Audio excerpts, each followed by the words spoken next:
Sir ఈ విశ్వ సమాఖ్య ఆధ్వర్యంలో ఈ సంక్రాంతి వేడుకలు ఇక్కడ నిర్వహిస్తున్నారు, ఎలా అనిపిస్తుంది? ఇది rock heights is a beautiful venue అండి. ఇక్కడ ఇంత చక్కగా ఈ ఏర్పాట్లు చూస్తూ ఉంటే చాలా బ్రహ్మాండంగా ఉంది. ఇటువంటి ఉత్సవం చూసి చాలా కాలం అయింది. అందులో సిటీ సెంటర్లో చేయడం కూడా చాలా ఆనందంగా ఉంది. ఇది ఆర్గనైజ్ చేసిన ఆర్గనైజర్స్ని, మొత్తం కమిటీ సభ్యుల్ని అందరూ కూడా అభినందిస్తున్నాను నేను. అందరూ మంచి పండగ వాతావరణంలో కుటుంబాలతో ఇలా వచ్చి ఇన్ని యాక్టివిటీస్ అనుభవించటం, ఎంజాయ్ చేయటం చాలా సంతోషమైన విషయం. ఇప్పుడు సిటీ కూడా కొంచెం చాలా ఖాళీగా ఉంది.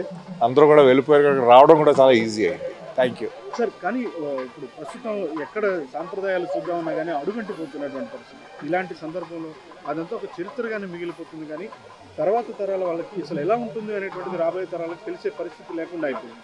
అలాంటి వాటికి ఇలాంటి ప్రోగ్రామ్స్ అనేటువంటి ఎలా ఉపకరిస్తున్నాయి? లేదు, మన సంస్కృతి మన చరిత్రతో కూడా చాలా లీనమై ఉంది. సో గ్రామాల్లో ఉంది, ఇది గ్రామాల్లో ఉంది, చిన్న పట్టణాల్లో ఉంది. సిటీస్లో మాత్రం మనం మర్చిపోతున్నాం. అందువల్ల సిటీస్లో ఉన్న పిల్లలందరికీ ఇటువంటి ఎక్స్పోజర్ కల్పించడం చాలా ఇంపార్టెంట్.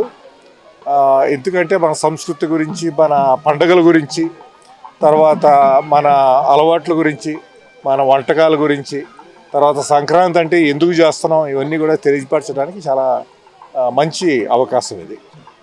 సార్, మా 99 ఛానల్ ఇట్లా ఈ విధమైనటువంటి సాంప్రదాయబద్ధమైన కార్యక్రమాలన్నీ సమాజానికి చూపించేటువంటి ప్రయత్నం చేస్తుంది. ఎలా చెప్తారు? At the same time satellite ప్రసారాలే కాకుండా ఇప్పుడు డిజిటల్లో కూడా 99 అడుగుపెట్టింది. మీకు ఎలా అనిపిస్తుంది? 99 ఎప్పుడు కూడా ఫోర్ ఉంది, టెక్నాలజీ ఫోర్ ఉంది. చాలా మంచి కార్యక్రమాలని కూడా చూపిస్తుంది. కానీ సమాజంలో ఇంకా మార్పు చాలా తీసుకురావాలి. మనకేమో ఒక సివిక్ సెన్స్ రావాలి, క్లీన్లీనెస్ రావాలి.